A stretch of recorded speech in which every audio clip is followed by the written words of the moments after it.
Welcome back to The Hatch. I'm Sammy Roth. And I'm Rosie Murphy. This is the podcast where we talk about Lost, as you may have guessed.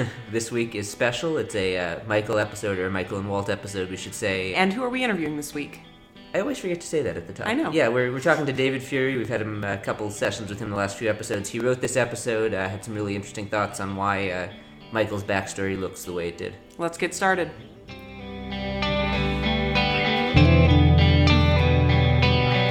We are excited to start this episode in our favorite way to start an episode. We have received a hot take. Yes, we got a call from our good friend Axel. Let's listen in.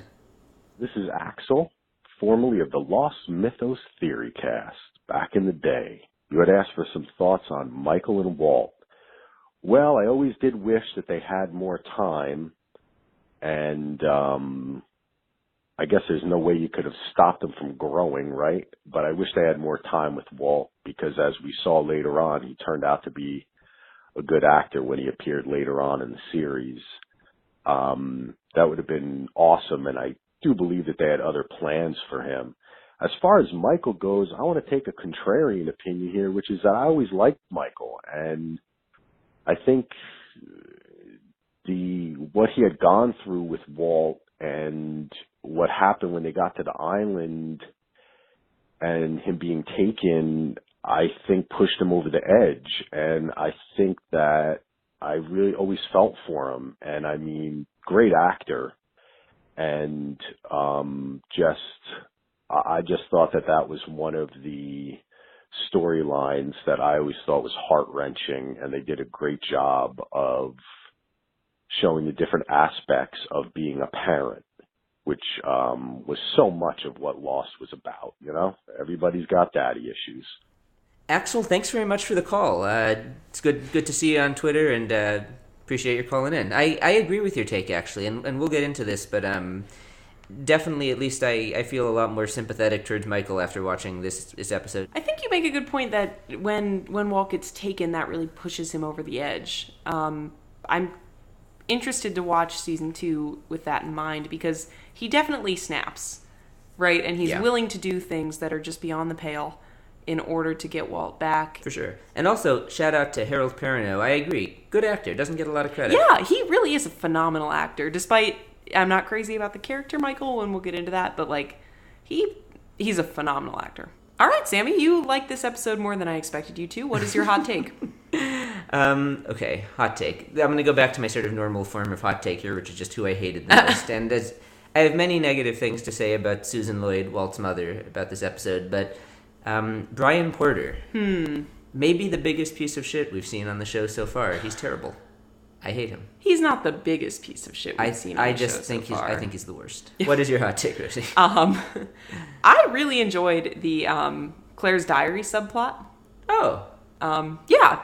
Okay. Mostly because I'm not that crazy about Michael and Walt, and I don't find them as compelling as other characters. But I enjoyed it. It resulted in some unlikely alliances. We had a Charlie Sawyer fistfight. Dear Diary, I'm getting really freaked out by that has-been pop star. I think he's stalking me. Sawyer. Diary, the little limey runt just won't let up. Ow!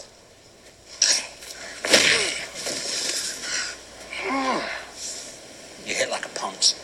And it turns out that they maybe got some real information from it at the end with the Black Rock and Claire having had visions of the Black Rock, which also suggests that Claire does have something sort of psychic going on. Right. Which we didn't really know. Let's, so apparently you are bored by Michael and Walt, but this episode was about them. I know. I'm not bored by them. I'm just not as compelled as I am by some others. What did you find not compelling about them? So, I get it. Like, I understand the arc of the backstory.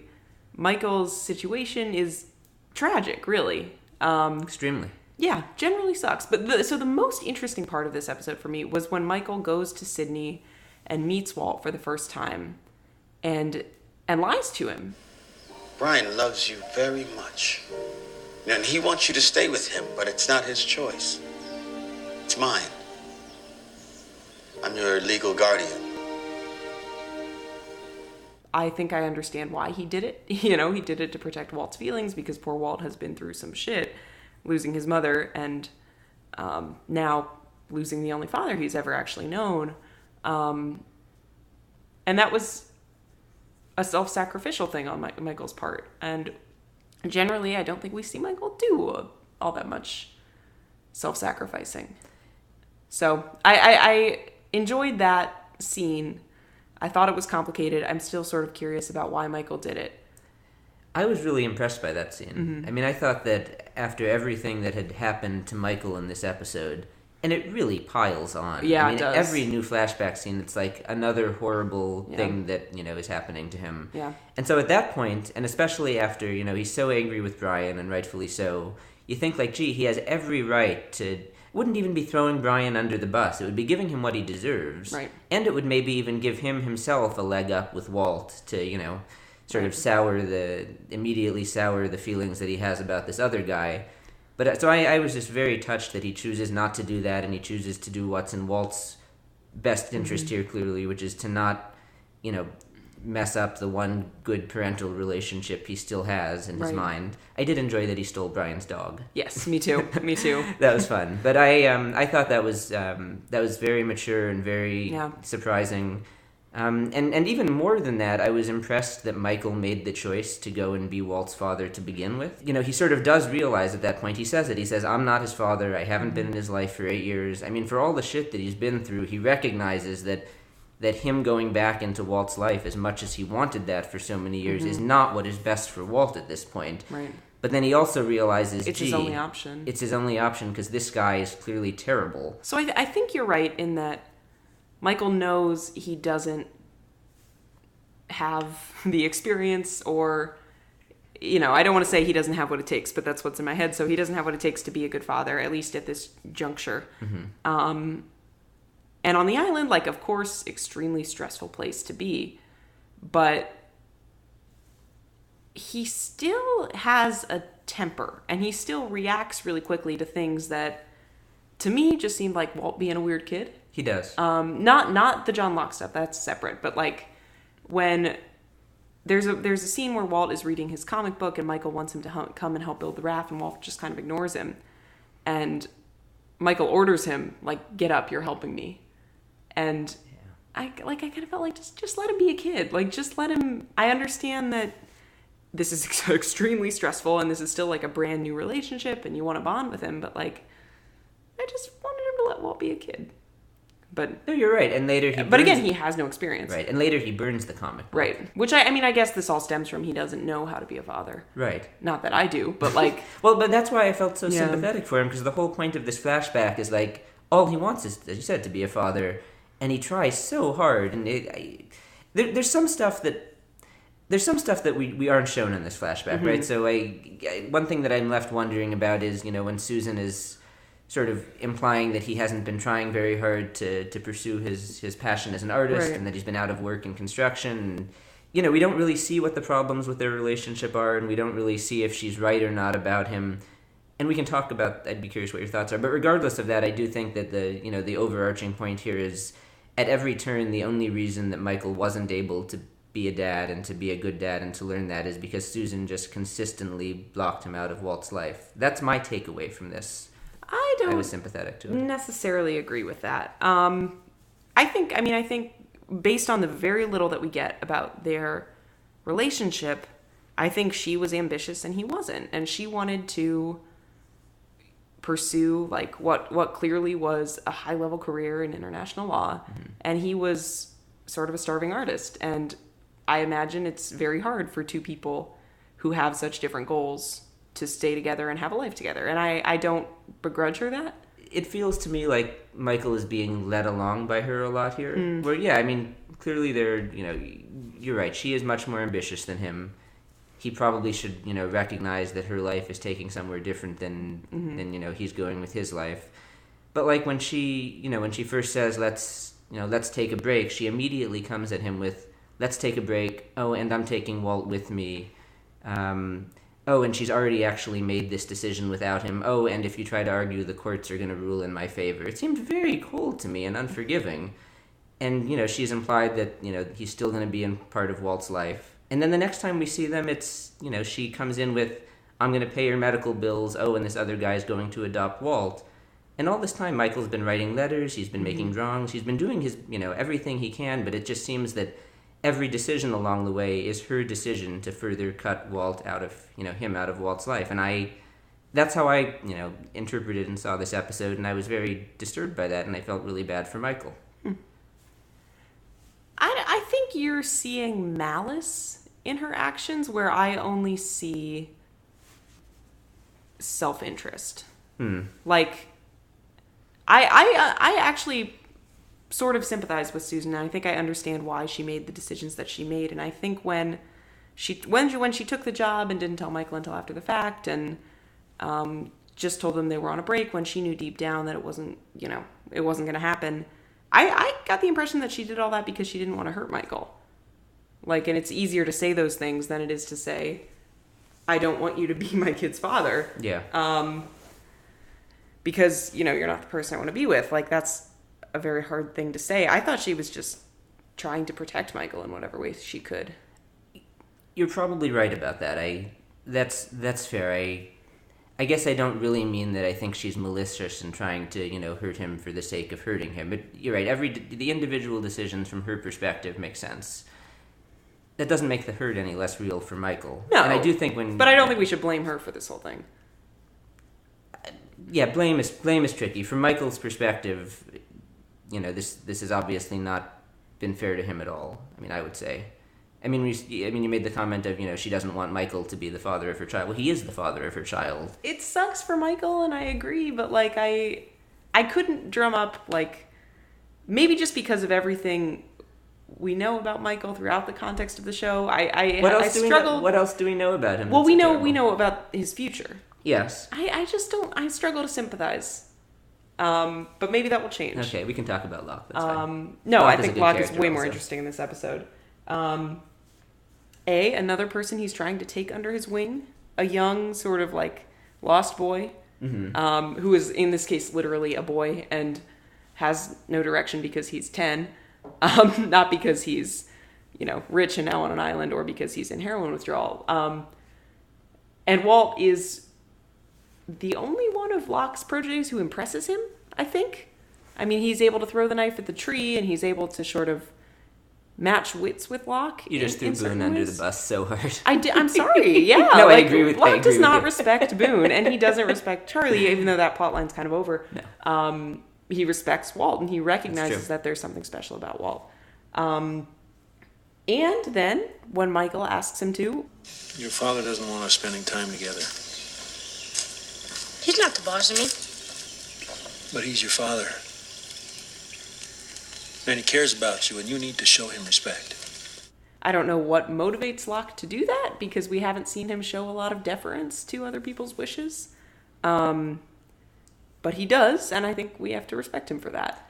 Yeah, I agree. I don't think he's actually afraid of Michael killing him. I think he knows that that's what... I think he knows that it would drive Michael crazy if this continued. And so that's what's sort of for the good of the group. And then, when Walt vanishes, John Locke takes Michael along and lets Michael be the one to actually do the saving. Very suave of him. Very Yeah, smooth. I mean, it's sort of like politically smart. Yeah. So respect for John Locke in this episode. The politics of polar bear saving by the tree. Oh, we didn't talk about the raft. Michael's going to build the raft. What is there to talk about? Of I course mean, we can build the raft. it's sort of, this is like our last season plotline. We are embarking now on a journey that will take us through That will take half a us to a dozen episodes. Molotov cocktail at the end of the season. And what? You notice the first 2 minutes of this episode were just Michael shouting Walt. Yeah. So we have an interview with David Fury, and he wrote this episode, and I asked him about that, about where the Walt came from, and he has some thoughts about that. So let's, do you want to get to the interview? Yeah, I want to hear it. Okay, let's do it. The first moment of this episode is Michael in the jungle looking for Walt, and he's yelling, Walt, Walt. So I guess I was just curious if you guys, or if you intended to have this sort of recurring thing of Michael calling out for him, or if that just kind of happened. I think it just kind of happened. I mean, I can't say for certain, but I think that obviously Walt was everything to Michael. I mean, we saw the backstory of how important Walt was to him.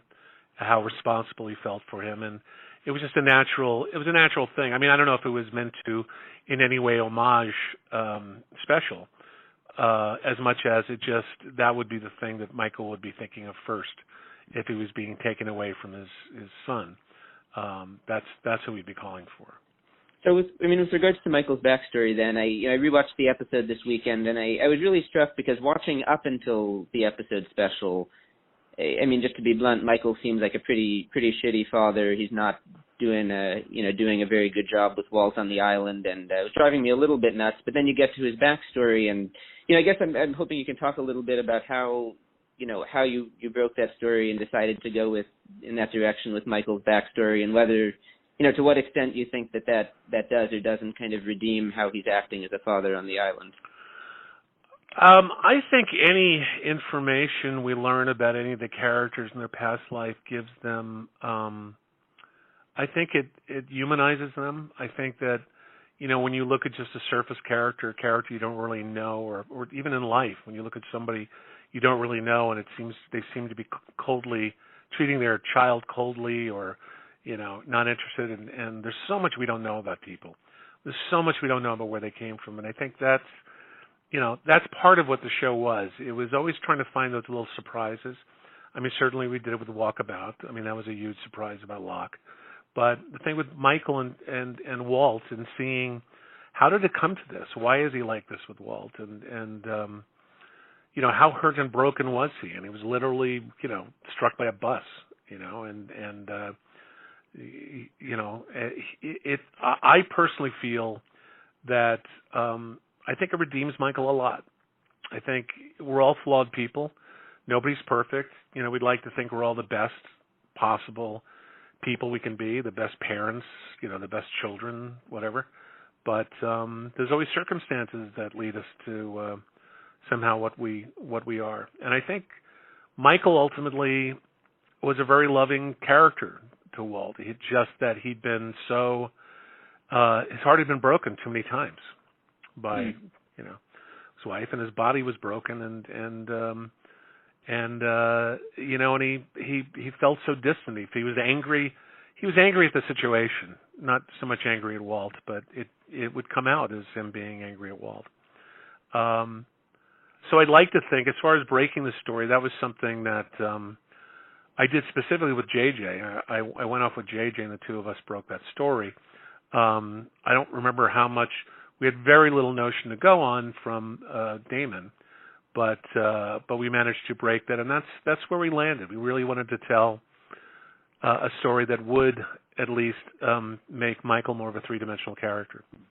The other question I wanted to ask you about Michael's backstory was, there was this line that I didn't remember, but that really stood out to me, where in the flashbacks, Susan, Michael's estranged partner, or Walt's mother, I should say, asks Michael, why are you holding on to him so hard? Is this for him, or is it for you?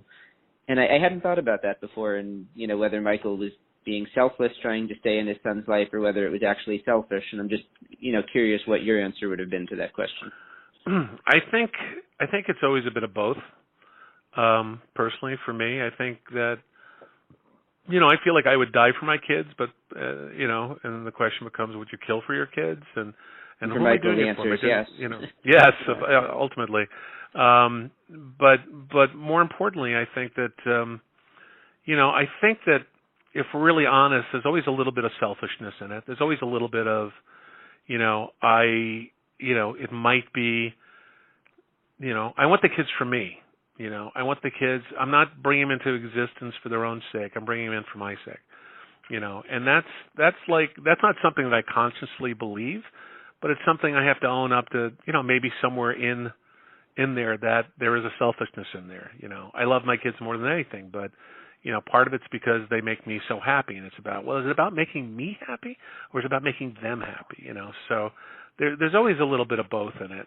I loved the moment where in the flashback, Walt asks what's happening to Brian, the dad that he knows, and even though the reality is that Brian just wants out and doesn't care about Walt, Michael tells him, Brian wants to be part of your life, but I'm your legal guardian, and this is my choice. And I thought that was a beautiful sacrifice, emotional sacrifice. For sure, definitely not wanting to not wanting to burden Waltz with that kind of pain. Yeah, that's the complicated thing about it. That's a thing a wonderful thing about Lost is that it showed all sides of a person. It didn't make them wholly good, and it didn't make them wholly bad. We're all a mixture of grays. Sometimes we do very beautiful and make sacrifices, and sometimes we might do something selfish.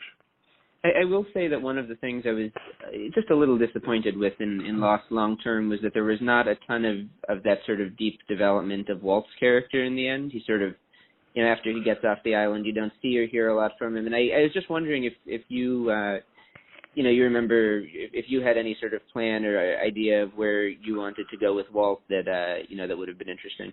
Well, obviously the great challenge with Walt is he was getting older.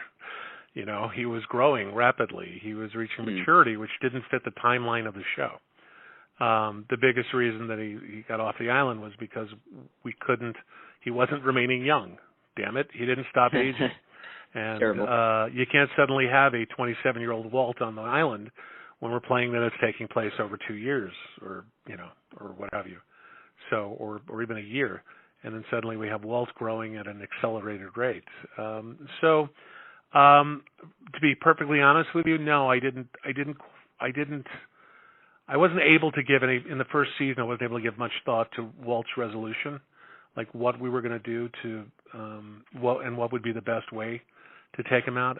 I didn't give any thought to it. I would have liked to, and I would have liked to have sent him off in a nice way, but just didn't occur to me. And the show was still brand new, and their issues with his aging really came to light within the next season or two. Yeah, that makes a lot of sense. The one other question I have about Walt is with his psychic abilities. We read a couple of weeks ago, we sort of discussed on the show an essay that Javi Grillo-Marxwatch had written, where he told the story about how he said that I think it was Damon would occasionally burst into the writer's room and yell, "Of course, Walt's psychic." Which I kind of enjoyed. And so I was just curious, as you were writing this episode, what your thoughts were on that question, and what did you think Walt's powers were or weren't? Well, this is one of those kind of creative things that's interesting behind the scenes of writing. A lot of what the show became, and a lot of the stories that came, rather than saying that they had it all figured out and that they didn't, was they took clues. They took clues from the pilot, the writers themselves, JJ and Damon. They looked at things, and one of the things they looked at was the fact that Walt was reading a comic book that had a polar bear in it right before we see the polar bear in the pilot. And so that became a thing. Damon became sort of fixated on that particular cut that showed him coincidentally reading about a polar bear, and then there being a polar bear on the island. And he decided that somehow Walt was responsible for that. Huh. Like Walt had somehow projected this image from the comic book and made it real on the island. That was, again, obviously that's not what happened, and that's not how the polar bear was explained as we went along. But that, at that time, was one of those notions that was intriguing Damon. What if Walt had some kind of innate ability to, and the island, combined with the island and the mysticism of this particular island, this kind of, weird things were appearing to people that, by some mystical nature, like Jack's father, and, so that was the notion. And he wanted to explore that. And I had the opportunity eventually when it came up to Walt and Michael's episode, I got to work on that. Now, I personally don't know how far they took that beyond that point, because I know they made a lot of choices after the fact that contradicted the reasons, the inspiration for telling that story. The inspiration for telling a story was from the pilot and the polar bear and the comic book with the polar bear, and suddenly now we're hearing a different story, So I don't know what happened with it. I thought, well, I'm going to introduce a part of the story that's going to be fascinating. People are going to love this. The kid has this power to do this. And then it just kind of went away. And it's like, oh, well, okay. Well, that's us trying something and saying, nah, let's not do that. So, but I get where. But it came from it came from an image that inspired that idea. The same thing goes for Walkabout. Whatever the official story is, I can tell you it was not known when they did the pilot that Locke had been in a wheelchair. But as Damon rewatched the pilot and watched, he saw the wheelchair on it. People were using a wheelchair from the airplane. So that got him thinking. It wasn't until after Damon had written the first episode, the one about Kate, because we had already talked about things like Locke he'll obviously present himself as this great strategist, this guy who seems to have military training, who seems to be a born leader, and we were going to find out, no, he's just this lowly office drone, kind of thing, who probably plays games, video games or role-playing games, So that was the turn we were going to do with Locke initially. It was just simply, oh, no, he's just, we think he's some super cool military leader guy, and it turns out he's just a paper pusher. Well, we kept all that, but the thing that Damon came in with, because he was rehashing imagery from the pilot, he said that wheelchair. What if that wheelchair was Locke's? What if Locke was in a wheelchair? And it suddenly, of course, changed everything. And made that episode great because it added that extra element. Everything else about it was virtually the same, but adding the idea he was in a wheelchair just made it great. When you were talking earlier about, just the general process of how exciting it was to come up with this stuff, it made me think of some of these shows that came out after Locke, like Flash Forward and The Event and a couple of others that, tried to have those totally, self-contained or, fully built out mythologies right from the start. And a lot of them just seemed like they collapsed under their own weight. So I kind of think that it's difficult to do that and really do it it's very well. difficult. No, I mean, I think people should not be disappointed in hearing that. They should not be discouraged. It's actually something great. Because even Flash Forward was based on a book, it was based on another property. Lost was wholly original. And the fact that you can keep that going and be inspired by different stories to tell other stories, I think that's what storytelling should be. So everybody should kind of relax and just enjoy the ride and stop worrying about whether everything has been mapped out and everything is, It's not to say things have no meaning. It's simply to say there's so many ways to tell stories. It's nice to be inspired by, feel like things are connected when you find clues in your own writing or in your own show that lead you to another story. That's the really creative part, and people are sharing in that. Viewers are sharing in this creative endeavor that is very unique. And as you're saying, not everybody can pull it off. Damon could pull it off. There was no book. There was no source material. The source was JJ and Damon creating a bunch of characters and seeing how long we can make this magical, mysterious ride. And it lasted 6 years, and that's a miracle in itself. Okay, that is very helpful to me. That's very helpful to me. A couple of things that I noted. He makes a good point. Like, Michael is angry at the situation, and he has the right to be. And sometimes he comes out. Sometimes that comes out, and sometimes he acts on that. And usually, when he acts on that, it's directed at Walt, just because Walt is the person he interacts with the most. It makes sense. The other thing he said that I thought colored this in a useful way for me was when he talked about his own kids and how there is this mixture of not totally knowing whether your actions are selfish or selfless when it comes to your kid's happiness, because you obviously love your kid and want your kid to be happy and have all the best opportunities in the world and never to feel any pain. But it sounds like what he's saying is that there's a selfishness in that, because if your kid does suffer, you also suffer. And also, like, you brought this kid into the world and you want them to love you and you want them to... And you made the choice to do that for you in a lot of ways. Right, because you wanted a kid. They didn't ask to be born because they didn't exist. And that's a helpful thing for me to consider here. Like, Michael and Susan, to your point, like, it's not fair for either of us to look at either of them and say, this person is totally selfish, or this person is purely the victim or this person is whatever, because there are both of those dynamics at play. When Susan leaves, I think she does it in part because she thinks it's what's best for Walt. I think she also does it because she thinks it's what's best for her. And I think that's okay. That's a good point, and not something I was thinking about a lot this episode, about what she would think is best for Walt. Right. Yeah. I think she does make choices along the way that are both of those things, and they are selfish and selfless at the same time. Mm. And I hope that will lead you to a slightly softer understanding of Susan. You know, it does. I'm good. Thank I'm you. glad. I'm glad our friend David Fury has led you to a slightly softer understanding of Michael. Yes. Next week. Yeah. Next week we're going to be watching Homecoming. Oh, I love this episode. I'm so excited. It's a Charlie episode. We've got more from our interview with William Maypother, who makes his dramatic return as Ethan Rom in this episode, and y'all know what happens with that. Mm-hmm. In the meantime, please come and interact with us on the internet. We are on Twitter at The Hatch Podcast. We are on Facebook.com/The Hatch Podcast. You can also call us and leave us a hot take. 9546 Dharma, DHARMA. And as you learned today, we'll play it on the show. Our cover art is by Andy G. Cohen. You swapped those two. Our music is by Andy G. Cohen. Our cover art is by Danny Ross. Sorry, Andy. I think that is everything that we have to say. Namaste.